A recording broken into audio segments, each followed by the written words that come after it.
Hi, welcome. It's me again, Mission, and welcome to another episode of Mission's Workout from Home, Season 5, Episode number 11. So today, I'm going to share with you, are fats bad for you? Alright, so before we start this video, feel free to like, share, even comment this video so more people can learn this for free. And also, before that, I also put an announcement that beginning from July, I will be opening up some online coaching slots for you guys. So hey, guess what, if you don't need to do those traditional HIIT and all those things, alright, you're with me, pretty much simple. You get to eat carbs, yep, and still lose fat, and I don't charge you. I will only start billing you when you are getting results, alright. And in fact, you don't have to just try a month money back guarantee, alright, because there's no charges at all. So pretty much doing this on July, alright. So if you want, you can actually put a comment or even send me a private message so I can prioritize. I will prioritize to my friends, families first, alright. So if you are my friends or family, hey, you're in luck, alright. I'll put you in line first, alright. So anyway, off we go, alright. So fat's bad for you. So we talk about what fat is first, alright. So fat basically, we're talking all this for general public purposes. Meaning we're talking about if the goal is for body composition, that means you're trying to lose some fat, or trying to lose some body fat, or you're just trying to gain some muscles, this is the one for you, alright? So you're not talking about so much about health-wise beyond my scope. So I'm going to tell you more for body composition-wise. So this is it, what does fat do, alright? So fat in our body pretty much is a last source of fuel, first thing. And number two, fat helps you to more for our skin pigment like our hair, nails, and number three, fat also is important as in helping. If you are female, it actually helps you to give you kind of like the what is that called? For female, it helps you for reproductive or hormone purposes. All right. So example, if someone is very low in fat content in the body, there is a slight possibility where your menstrual cycle may be off, or even for guy-wise, you might feel a bit cold and shivering and stuff. So that's why fat plays a role in the following. Number one, keep us for health purposes, for skin, pigment and stuff. Number two, help to regulate hormone a little bit. And last but not least, number three, provides as a final source of fuel should there be no carbohydrate. Alright, so last episode we talked about carbohydrate is our body preferred source of fuel. So let's, for example, you are going on ketogenic, you don't have any carbohydrates, so probably the body will use fat as a final source of fuel. Alright, so not going to debate who is better or what. I think everyone knows pretty much already, but let's go to it. So fats, right, as we know, there is three categories. One is called trans fat, one is called saturated fat, third one is called unsaturated fat. Right? So we always see this. What does this mean for the goal of body composition? I'm going to share with you. So let's talk about the easiest one, trans fat. Alright, trans fat is fat that is very hard to dissolve one, so to speak, or they call it hydrogenated fat. Alright, so these are examples. So example of food is going to be like margarine, shortening, palm oil and stuff. Alright, so this one is considered, not much of debate, is considered as a bad kind of fat. Alright, why? Because number one, it's hard to dissolve in the body. So think about like arteries, right? So arteries is like a hole like that, but the hole gets clogged with a lot of fat. So trans fat kind of is hard to dissolve. That's why people always say you're going to stay away from fast food and so on, or cakes, because fast food or even desserts, some of them they use most of them use a lot of shortening, so not advisable, or margarine, so not advisable. They suggest go for the other two, which is the saturated and unsaturated fat, which we'll talk about as we go on. Alright, so trans fat, pretty much straightforward. I think it's the bad fat that they are saying, and so it's hard to dissolve in the body. Suggestion: if your goal is to lose body weight, or to lose body fat, chances are no-brainer to skip away trans fat. Alright, trans fat you should find on example, donuts, cakes, pizzas, burger, so on, right? So there you go, which makes pretty much sense, right? That's why people always say, oh, you want to avoid all the fast food or all the desserts because it's not good for you, high in calories, which makes total sense, right? Aside from calories, nutrient-wise, this is what they mean, alright? So, boom, done with trans fat. Now the other two, saturated, unsaturated, alright? So, saturated fat is defined as fat substance that you dissolve in room temperature, they are in a liquid form. Okay, so it's in a solid form. Right? So saturated fat means, example, butter.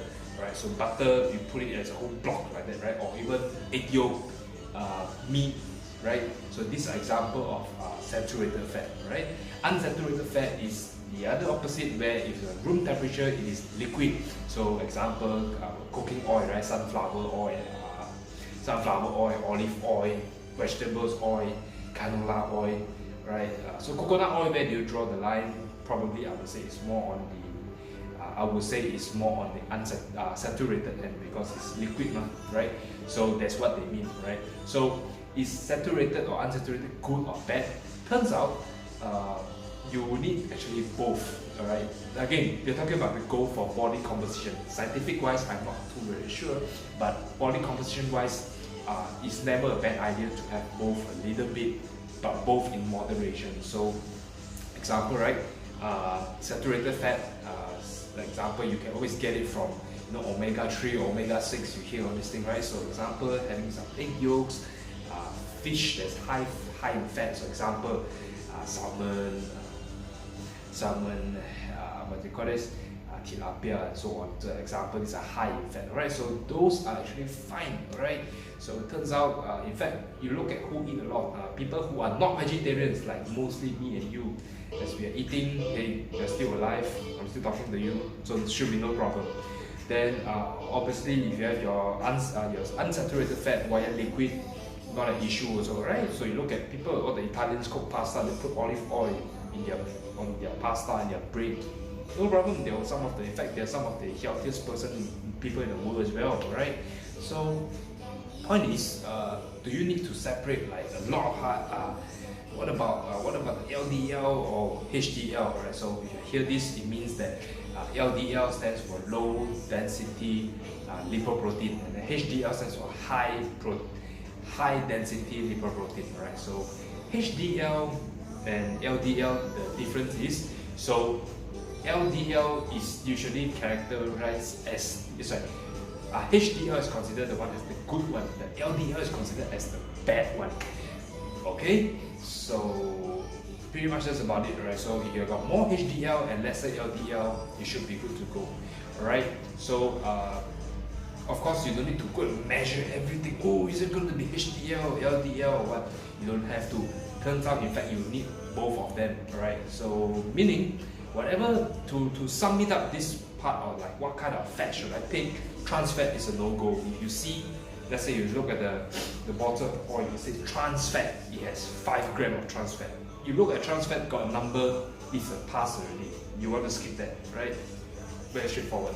Then you have moderation in a bit of fruits / vegetables, and you want to have a little bit from the meat meat products as well.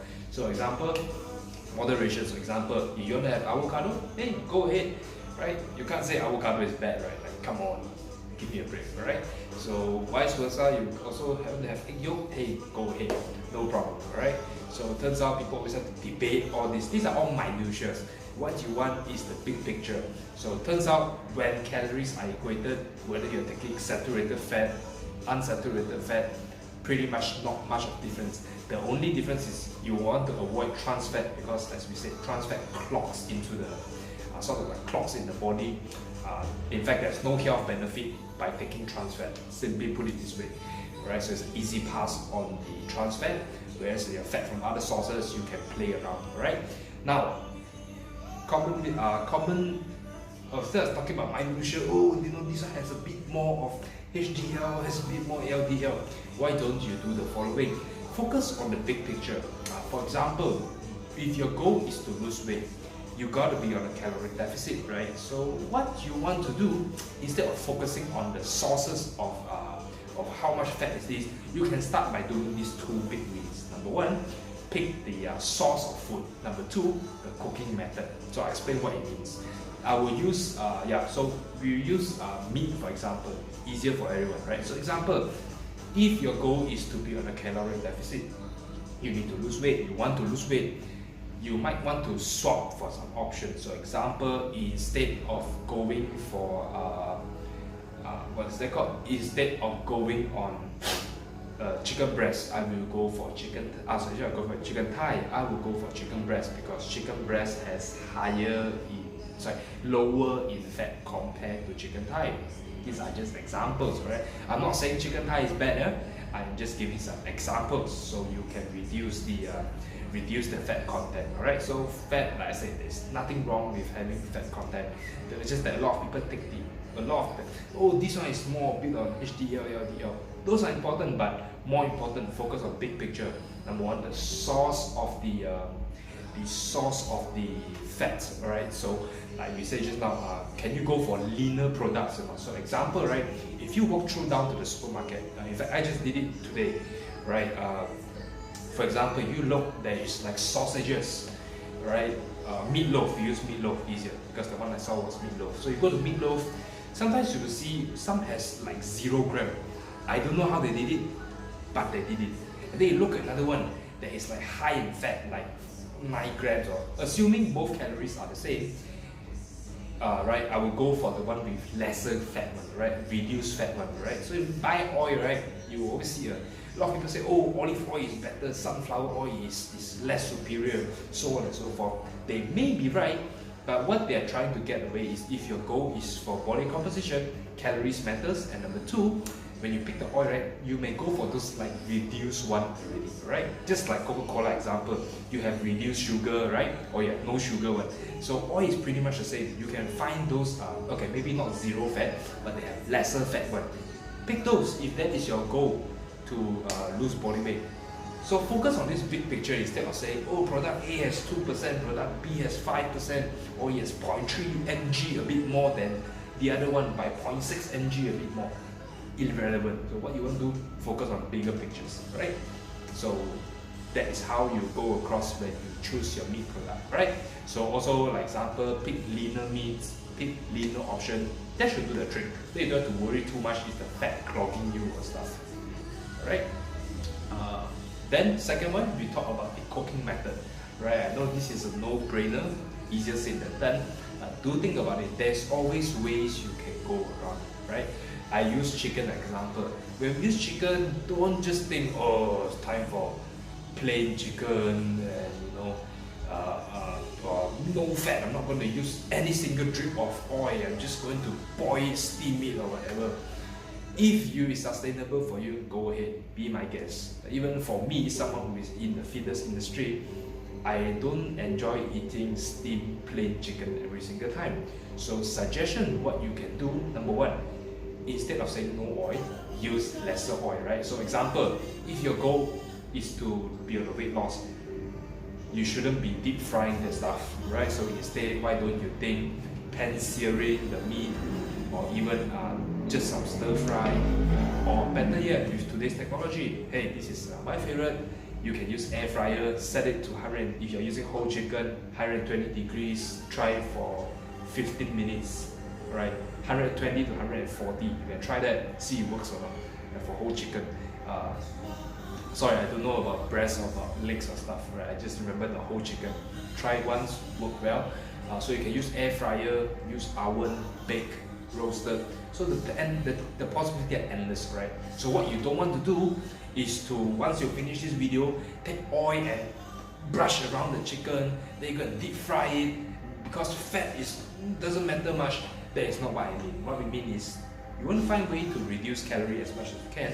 So focus on cooking method as well, alright? So like as you say, switch deep frying for pan frying, so on and so forth.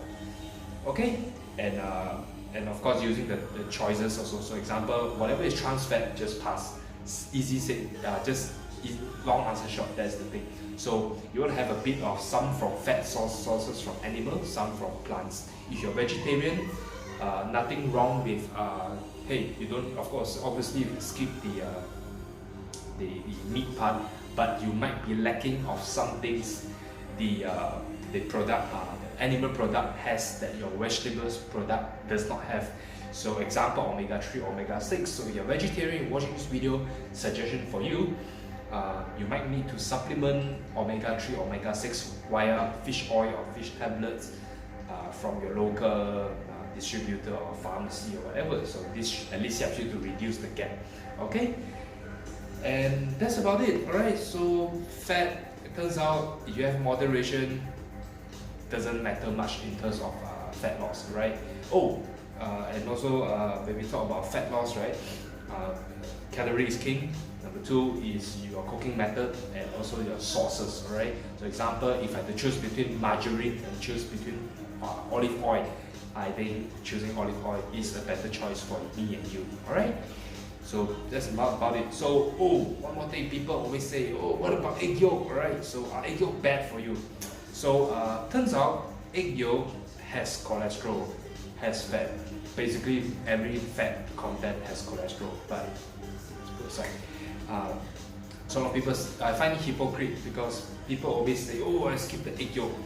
Also the same person, I'm going to deep fry this stuff, right? So kind of doesn't make sense, right? So what you want to do is focus on big picture. Having egg yolk, besides, turns out if you have up to 4 to 5 egg yolks per day, you got no problem. Take me for example, I eat 4 to 5 eggs a day, full with egg yolk and egg white, alright? I didn't skip anything.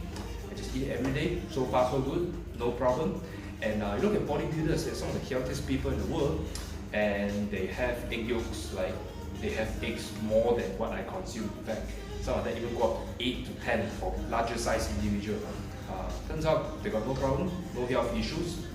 Life is good, alright? So egg yolk, don't have to worry too much, alright? In fact, what about seafood? People always say seafood is high in cholesterol, right? Turns out, yes, they're high in cholesterol, but also do take note, refer back to just now, the cooking method. When you think of Malaysia seafood, you probably think of something deep fried in some chili oil stuff. Example, very generic dish, right? But if you look at the how Westerners or even how our Japanese or Korean comrades they're eating, right? You look the way they eat, their seafood usually they don't put a lot of sauce. It's like how we do it, but they don't put a lot of sauce. They eat it very light, probably a touch of salt, a bit of spiciness, they're done already. So in other words, it's not that the food that is bad. It turns out the cooking method that causes a lot of cholesterol in the bag, so to speak. Alright? So that is what they mean. That means you don't have to be worried too much about. So the next time when you want to do an example, you want to cook sihang, right? Malaysia we have sihang. Alright, so you cook the sihang, hey, no problem. You can go ahead and have the sihang, but just take note on the cooking method, right? If you take the sihang, you put a lot and you can do a char kway teow and then you tell me, because fat is good, then you might want to rethink your plan. Alright, so what you want to do again, focus on the cooking method and on its sources as well. Alright, so I guess that's it. Alright, so if you have any questions, feel free to message me after the end of the show. I actually got some response from previously from some people asking some questions. I love things like that, so keep it coming. And I'll catch you on Thursday. So Thursday, what I'm going to do, we are going to talk about training. We're doing focusedly on the back as well, just on the back, right? So you've got lower back pain or you have a stiff back. You may want to consider doing these exercises, and who knows, maybe you get to see some results, right? So that's all. That's a recap from me today. Thank you so much for joining. So once again, feel free to like, share, and comment this video. And on July, I'll be taking on some coaching slots. So if you're interested in doing learning how to work out from home, and the goal is this simple: you gotta eat carbs. You can eat carbs. You don't need to do burpees, and you will only pay if you start to see results. Alright, that's my promise to you. Alright, but of course, what's the catch? The catch is you just need to be consistent. That's all. Alright, more on that when we engage together. So as for now, I hope you guys have a great day. Catch you on Thursday. So always remember, you can work out from home. Once again, thank you, and I'll see you.